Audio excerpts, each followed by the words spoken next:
Hello, this is Heather Hoffman, and today I have some simple heat embossed sympathy cards.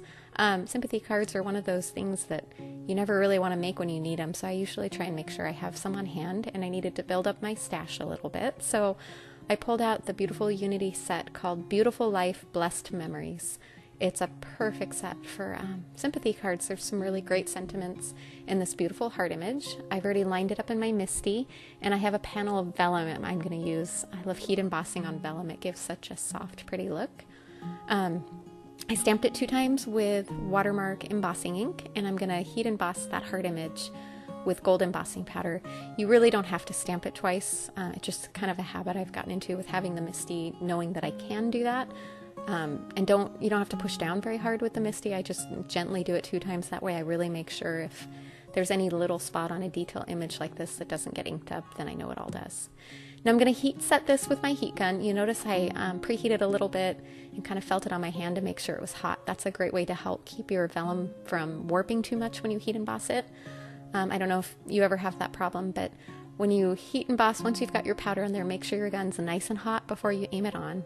And then only hit it with the heat just as long as you need to melt that embossing powder.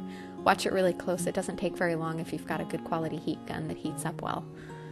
So I went ahead and did that, and now I'm adding my stamped sentiment along the bottom. And for the sentiment, I'm going to heat emboss it with white embossing powder.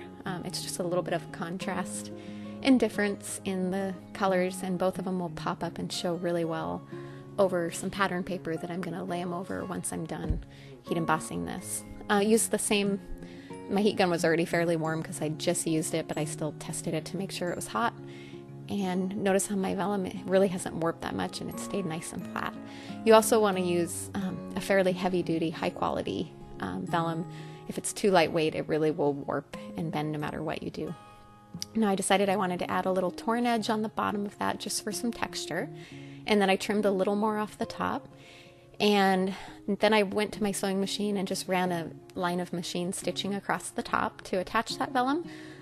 Here's another one I did the same way with the machine stitching. And then if you don't have a sewing machine, you can punch a couple holes and thread some ribbon. This is some of the ribbon that Unity sells. And that works really well to hold it in place as well if you don't want adhesive behind there that's going to show. And you want to keep it hidden and looking smooth. There's a closer look at each one of those, nice and simple, just as a sympathy card should be. And the sentiments show up better in real life than they do in the photos. It was hard to get the contrast right, but thanks so much for coming by. Have a wonderful day.